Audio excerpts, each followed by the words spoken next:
Assalamualaikum warahmatullahi wabarakatuh. My name is Lia Angelina and we are from Group H, Curriculum Material and Development. Now, I'm a moderator and speaker 1, and Nella Khafiza as speaker 2, and Aldino Putra as speaker 3. Now, we are talking about curriculum approach. And I will explain the first material about principles of curriculum development. Principles of curriculum development, WINARSO 2015 explained that there are two principles in curriculum development. General principles or prinsip umum and specific principles of prinsip khusus. General principles starting with points of relevance. Relevance is the suitability, compatibility of education with the domains of society which can be seen from external and internal relevance. In curriculum development, the people involved must consider aspects of political policy, the community environment, economic policy, and institutions that will use the curriculum when designing and developing the curriculum, so that when the curriculum is implemented, it will be produce students who are ready to compete in the real world. The second principle is flexibility, which can be interpreted that the curriculum can adapt according to regional conditions, time, abilities, and background of children, according to WINARSO 2015. The third principle is continuity, which is defined as the continuity and linkage of development and learning process. Furthermore, the specific principles of curriculum development. According to WINARSO 2015, first, the curriculum was developed based on the National Education Goals number 20 and 2013. There are several things that must be considered in the formulating in assessment. A. The assessment contains educational goals contained in the cognitive, affective, and psychomotor domains. B. Pay attention to the age of the students, the time of the test, the type of the test, and the number of the question and the administration of the test. C. In processing the result of the assessment, should pay attention to what norms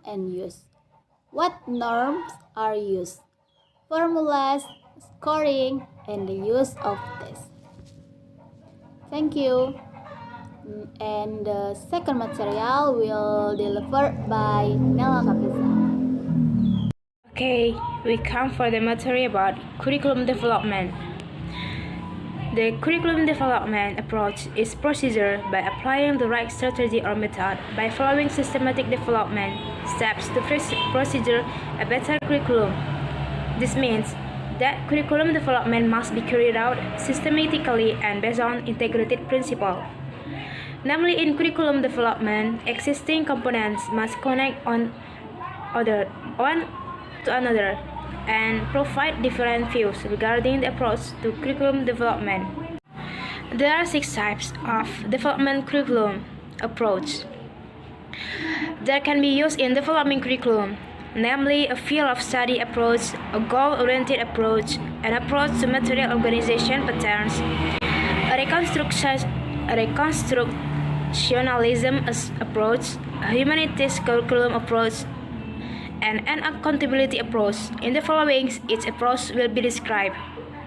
First, the field of study approach, or also known as the academic subjects approach, which uses fields of study such as English, mathematics, social studies, and other is developing the curriculum. The second approach in curriculum development is a goal-oriented approach. According to the approach, focus on goals as the center of curriculum development. The third approach in curriculum development is the material organization patterns. This approach is formed from the subject matter curriculum, correlated curriculum, and integrated curriculum approaches. The subcurriculum approach is an approach that works curriculum development according to the field of study. For example, English, science, social studies are developed separately and not connected at all. The fourth approach in curriculum development is reconstructionism, also known as social reconstruction, in which curriculum development is focused on problems that exist in society, such as population explosion, disaster, and other. The fifth approach in curriculum development is humanistic approach. This approach focuses on students interested in curriculum development. The last approach, according to Winarso, is the accountability approach, which, as the name implies, is accountable, which means it is clear and measurable. This means that by using the approach, all student success can be measured.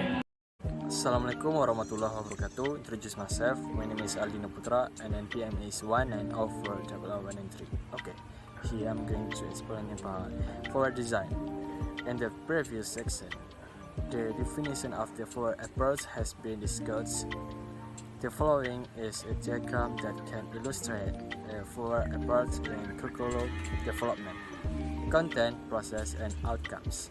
The diagram above shows that the assumptions of curriculum development in the forward design model are that content, process, and output run linearly. So, in curriculum development, in this case, by the teacher in the classroom, the first step is to choose the topic of the material to be discussed. As an example, the teacher chooses a topic related to reading narrative text.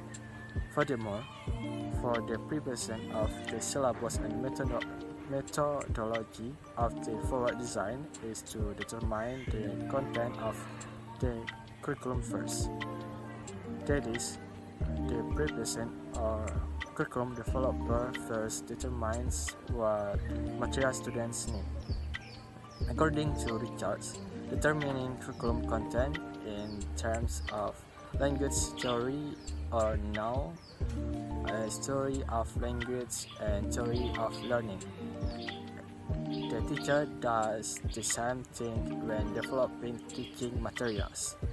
Content-based instruction or COBI is another example of forward design. In COBI, language mastery is integrated with other subjects such as natural science, geography, history, and others.